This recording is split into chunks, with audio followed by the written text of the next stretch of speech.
Perburuan Tangsan berlangsung hingga malam hari. Jauh di dalam hutan terlihat ia sedang berkultivasi untuk menyerap cincin roh guna mengganti cincin rohnya yang dikorbankan saat kebangkitan Xiaowu. Terlihat juga Xiaowu yang sedang menjaganya karena kalau proses penyerapan sampai terganggu maka akibatnya bisa sangat fatal. Belum lama ia berjaga, Xiaowu merasakan sebuah pergerakan yang sedang mengintainya.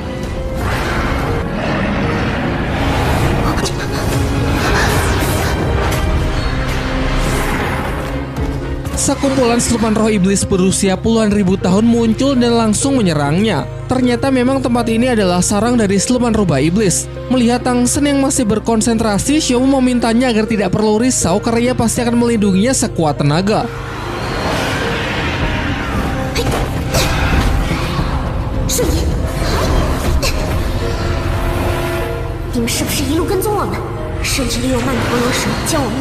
Sendirian Xiaowu bertarung melawan 7 siluman roh dan yang membuat sulit seakan mereka dapat dengan leluasa membaca setiap pergerakannya. Nampaknya para siluman roh ini cukup pintar. Mereka sengaja memancing siluman roh buruan Tangsan ke tempat ini, kemudian menunggu sampai Tangsan melakukan proses penyerapan cincin roh barulah mereka menyerang. Sebagai mantan siluman roh, tentu pengetahuan Xiaowu mengenai kebiasaan tiap-tiap siluman roh cukup luas.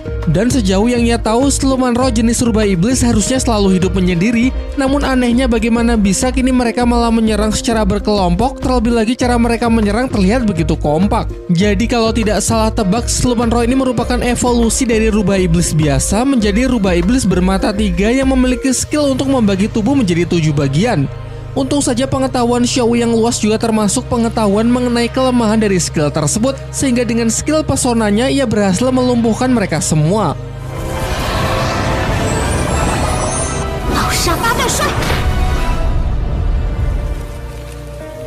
Sementara itu di mata air es dan api terlihat Tang Hou yang sedang berkultivasi ditemani oleh Ah Yin yang sekarang sudah dapat menunjukkan eksistensinya dalam wujud roh.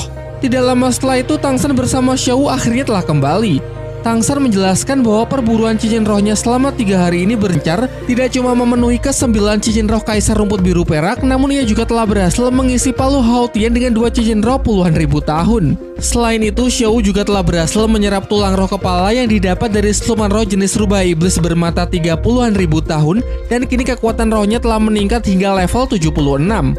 Tangsan juga menceritakan kalau kemarin ia sempat mendapatkan gangguan dari beberapa mastro dari Kekaisaran Roh Pelindung yang kemungkinan ingin merebut wilayah mata air es dan api. Meski sudah berhasil diatasi, namun nampaknya pihak Kekaisaran Roh Pelindung tidak akan berhenti begitu saja. Ada kemungkinan mereka akan mengutus mastro lagi untuk menemukan tempat ini. Jadi untuk berjaga-jaga, Tangsan ingin mengajak ayah, ibu, serta Xiaowu untuk pergi ke tempat yang lebih aman. Namun sebelum itu ada hal lain yang ingin Tangsan lakukan, yaitu menghidupkan ibunya kembali. Sebelum proses kebangkitan, Tang Hou yang masih khawatir bertanya kepada Tangsan apakah ia benar-benar bisa mengembalikan wujud manusia dari ibunya. Ah Yin pun juga mencemaskan hal tersebut. Ia mengatakan bahwa jika proses tersebut melukai Tangsan, maka akan jauh lebih baik jika dirinya tetap dalam wujud seperti ini saja. Selama beberapa tahun terakhir, Tang Hou telah menceritakan seluruh cerita dari masa kecil Tangsan. Ia sangat merasa bersalah karena sebagai orang tua ia tidak bisa memenuhi tanggung jawabnya sehingga Tangsan hidup menderita tanpa keluarga yang lengkap, tidak seperti anak-anak yang lain. Jadi jika kali ini ia harus membuat Tangsan menderita lagi, maka ia tidak akan pernah bisa untuk memaafkan dirinya sendiri. Untuk menepis kekhawatiran Tang Hou, Tangsan menjelaskan bahwa setelah menyelesaikan proses kebangkitan Xiaowu kemarin, pemahamannya mengenai roh pelindung kini semakin luas sehingga cara ini akan menjadi sangat aman. Pun hasilnya tidak bisa langsung dilihat, namun setidaknya bisa mempercepat pemulihan dari ibunya. Dan mengenai masa kecilnya, Tangsan menjelaskan bahwa ia tidak pernah menyalahkan kedua orang tuanya. Meski tidak seperti anak lain yang mendapatkan kasih sayang seorang ibu, namun ia sama sekali tidak pernah menderita karena kelahirannya di dunia ini sudah menjadi jasa yang tidak ternilai harganya.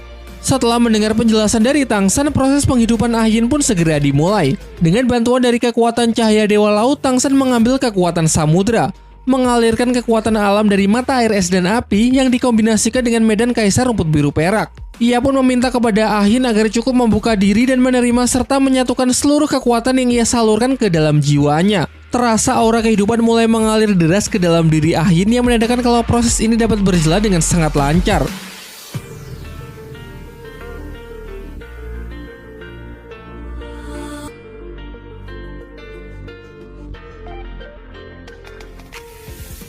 Setelah jiwa Ahin telah berhasil menyempurnakan kekuatan dari Tangsan, ia berubah wujud menjadi semacam benih yang akan Tangsan tanam agar ibunya tersebut bisa mendapatkan tubuh fisik manusianya kembali.